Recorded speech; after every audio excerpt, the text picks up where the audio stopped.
During the summer months, towns up and down Australia's coastline are bursting at the seams. And property owners are enjoying the benefits, thanks largely to holiday rental apps like Airbnb. The holiday letting giant is active in 191 countries. Before we get started, we have one thing to say. Welcome. You're going to get used to saying that. A lot. And their marketing videos sell the holiday letting dream. I hope this makes it easier to put your place in Airbnb. Many say that holiday letting companies like this are aggravating housing issues across the globe. But now there's a reckoning. And Scotland is going hard.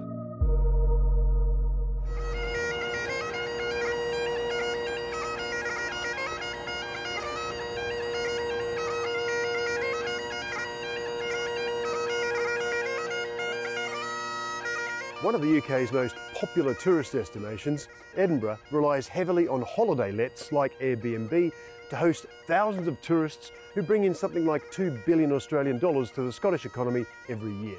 But it comes at a cost. It's the start of the academic year and 40,000 students have descended on Edinburgh. With working professionals, students and families all competing for accommodation, vacancy rates are very low. In the suburb of Leith, just north of Edinburgh's city centre, single mum Suzanne is struggling to find a place to live. So about a month ago, we got an email saying we've been evicted. It was all sort of legal and above board. They gave us, I think it's 84 days notice or something. Either way, that was not the news I was hoping for. Well, I was sort of running out of my maternity pay and looking to settle in. Hello. Hiya. Suzanne, is it? Yep. Hi, Evan. Nice to meet you. Thanks, nice to meet you too. Suzanne, what's happening with you at the moment with your accommodation? It's quite stressful. Obviously, if it was just me, I would be a bit more flexible in what I can take and where I can go, but I don't drive and I'm a single mum with a 7-month-old. Suzanne is a psychologist on maternity leave. Her higher income should open more doors. But rents have gone up 15% here in the past 12 months, making the median cost of a rental more expensive than Melbourne or Sydney. Compared to what you've been renting your place for, what are the prices like now for a similar sort of space?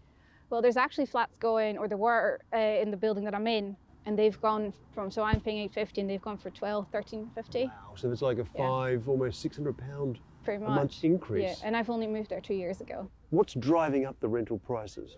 The short-term lets, I think it's really saturated the market. In between the students and the Airbnbs and things like that, it's, there's nothing available that's not really out of, really expensive.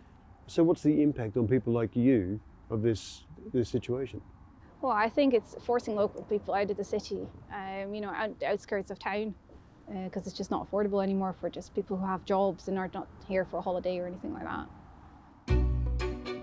The housing crunch can't be solely blamed on holiday rentals like Airbnb.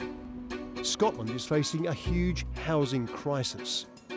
With over 200,000 people on social housing wait lists and the rental market overinflated, the government is taking radical action to strip back holiday lets and return thousands of properties to residential use. There are almost 40,000 Airbnb listings in Scotland. Of that, around 8,000 are in Edinburgh alone, with the greatest concentration here around the famous Royal Mile.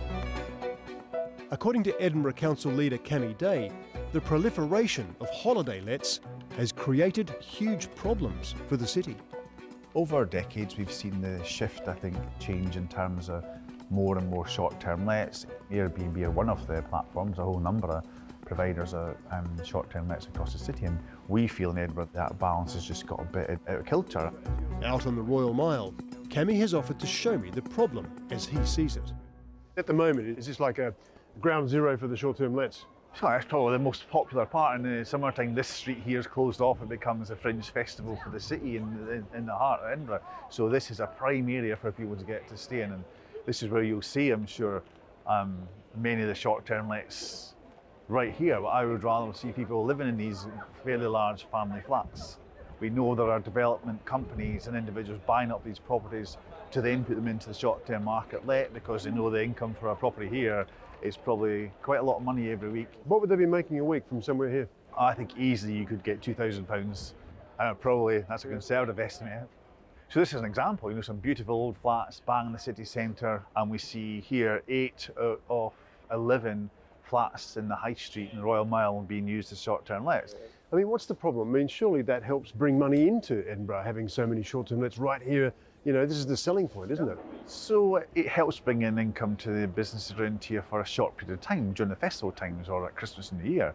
What we want to see is people who live here, who use the local businesses and shops all year round and become part of the High Street in the Old Town and the Royal Mile. Not here at all suggesting we should get rid of all short-term lets, but we want to rebalance that between the short-term lets and residential properties here, particularly in the city centre. Cami is now pushing to regulate holiday rentals. In parts of America, apartment rentals are banned for any period less than 31 days. Taxes have been slapped on hosts and guests to try and limit numbers. In Australia, some councils insist hosts live within 20 kilometres.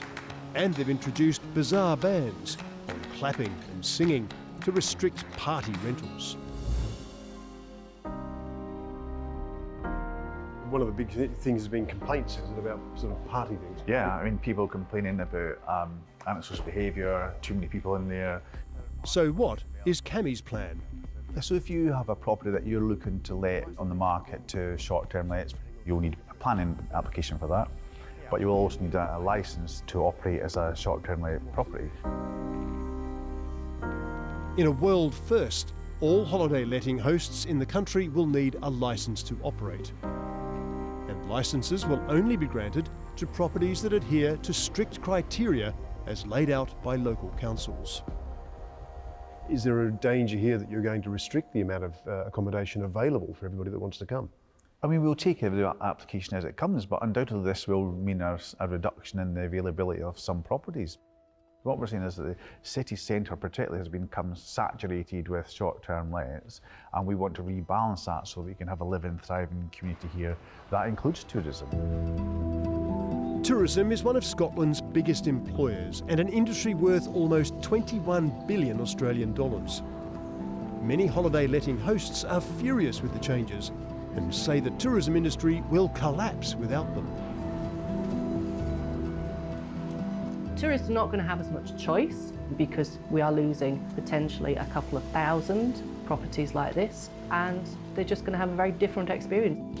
As the number of Airbnb listings surge, hosts have come under fire, often called greedy investors for profiting off dozens of properties and for living far away from their listings.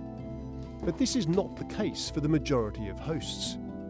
A former hospitality worker, Fran has lived just off the Royal Mile for the past 20 years.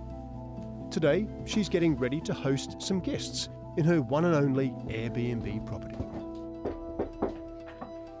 Hello, Fran. Hello. Hi, Evan. Hello, Evan. Nice Come to on meet in. you. This is it then? Yes. Oh, that's lovely. It's very bright, isn't it, from the outside? And then you've got, what's the big mountain over there? That's called Arthur's Seat. Oh, is it? Is that Yeah, famous? That's it a is. famous Edinburgh landmark. It certainly is. Great view of it, isn't it? Yeah. Spectacular. So show me around a little Yeah, bit. come and have a wee look. Fran bought this one-bedroom So, here's the apartment 2 bedroom. years ago. It's now her sole source of income. So here's the bathroom. Right. Oh, okay. Oh, nicely done. This is my investment, as I can't particularly work in the field that I used to be in, which was catering and hospitality because of my back. So this is a much easier way for me to get an income. What's the other main reason why you bought this one? How close are you? I live next door. Fran's Airbnb is one apartment in a block of 18. It's a tenement Tenement. or a close. Let's go and have a look. Come on then, let's have a or look. a close, okay. A close. It's also in a tenement, which means every apartment shares a common front door and this stairwell. So is everybody happy with it? The fact that it's an Airbnb? Certainly the neighbours that I know are absolutely fine with it, yeah. Wow, okay. Oh, I see. So these are all different apartments in here. That's right, yeah. Gotcha. Right. So do you think there are problems with Airbnbs in tenements like this? I mean, do you think there are issues sometimes? Potentially, but you have to think a lot of these flats are very, very small. You know, there isn't a lot of room to swing a cat, let alone have a big party. Yeah. And so do you think there should be some regulation of Airbnbs? I think potentially, yes. In what way? Maybe it might be an idea that people are not allowed to own perhaps more than 5 Airbnbs. And regulating that, how would that change the way that people use them? Maybe if you have 100 or 200 Airbnbs, you are maybe not greeting your guests and checking your guests. You know, there's an awful lot of people who are like me who just have one property and, you know, make sure that the people who go into it are going to respect it and respect the neighbours. Because Fran's apartment shares a stairwell and front door with these other apartments, she thinks she's unlikely to get a licence to operate as an Airbnb under the new regulations.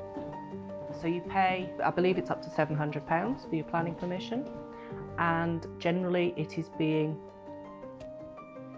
it's not being given, permission is not being given, because this is a shared front door, shared with other people. How many short-term lets in Edinburgh do you think are like this in tenements?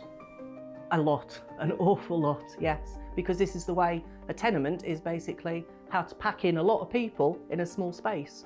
And it is, you know, that's what a lot of Edinburgh is. Hosts have until October to apply for planning permission and a licence.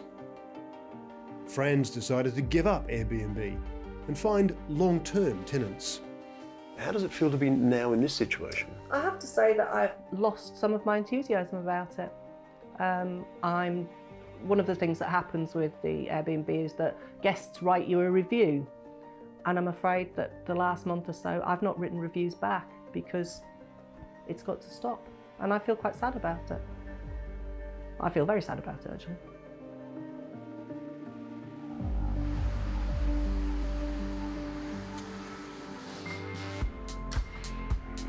I've come to London to speak with the General Manager of Airbnb's Northern Europe division, Amanda Couples.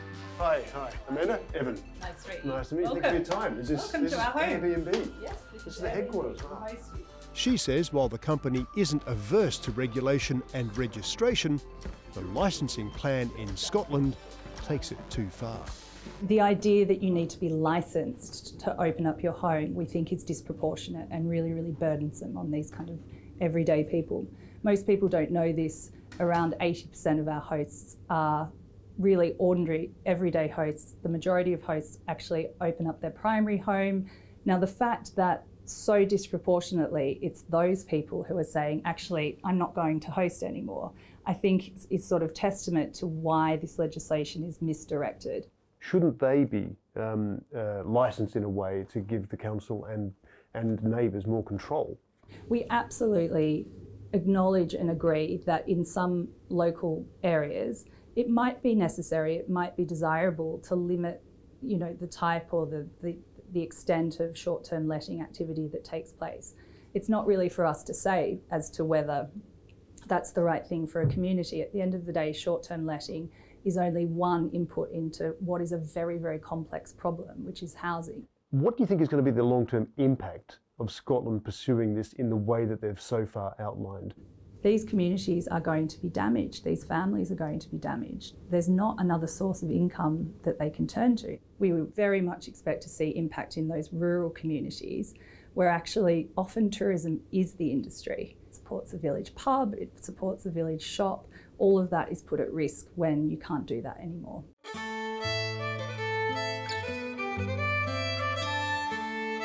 Outside of Edinburgh, the Hebrides has the highest density of Airbnbs in the country.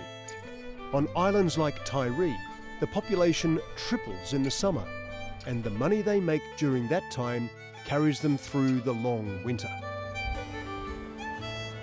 With tourists gone and the bad weather set in, we're told this is when their unique housing problem is most visible. Our biggest challenge here at the moment is finding housing for permanent residents. Rhoda Meeks is a crofter, councillor and third-generation islander. In the last couple of years, we've had teachers turn down jobs because they can't find housing. We've had care staff unable to come and take up jobs because, again, they can't find housing. And so that is enormously challenging for a small community.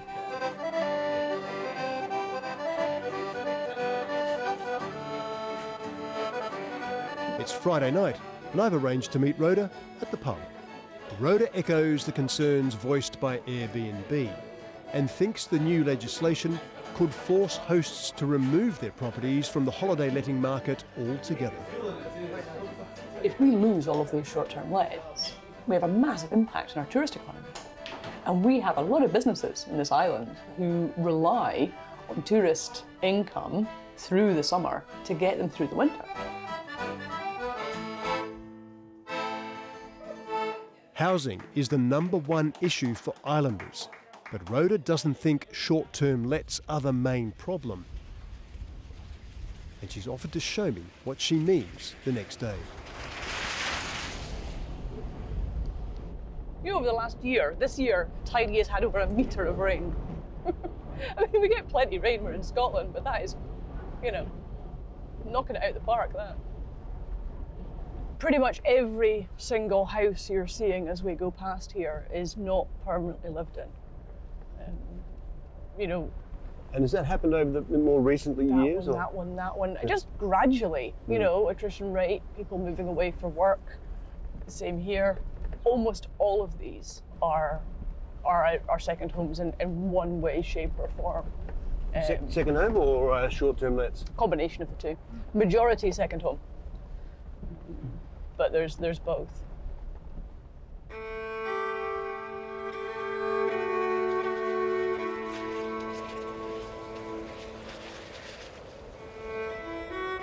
While the island struggles to accommodate residents and workers, over 1/3 of houses on the island are second homes, mostly owned by wealthy mainlanders who visit for just a few weeks of the year.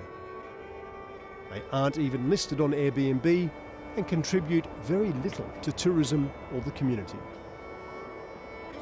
Rhoda has been documenting Tyree's declining housing stocks for years, and she wants to show me this worrying research.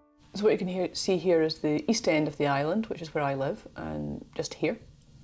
The green lights are permanently lived in, and the red and orange lights are houses that are not permanently lived in. 54% of our total stock is lived in, and 46% is not permanently lived in all year round. So that equates to 279 houses. Wow. That's a lot of houses. What's the percentage of places that are short-term lets? So short-term lets, it's about 16% of our total stock.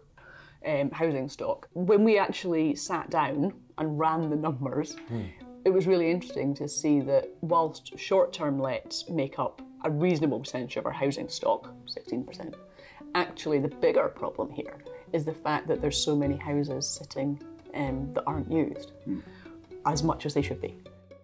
With Tyree's housing crisis closely linked to empty homes, there are fears that the new Airbnb legislation might damage the island's economy and housing stocks. What I'm worried we're going to see is people whose houses maybe are needing some work. People for whom they don't need to let, they're comfortably off.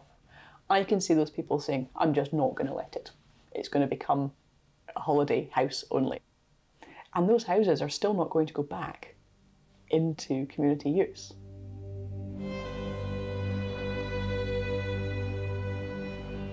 Tyree needs houses for short and long-term lets. But what they don't want is empty second homes used only a couple of times a year. And there's a lot at stake if they don't deal with that problem. It's going to be like a wet desert around here. We're not going to have the people in communities, we're not going to have folk looking out for each other that you need here. We're losing our language, we're losing our culture, and we're going to see things hollowed out, completely hollowed out.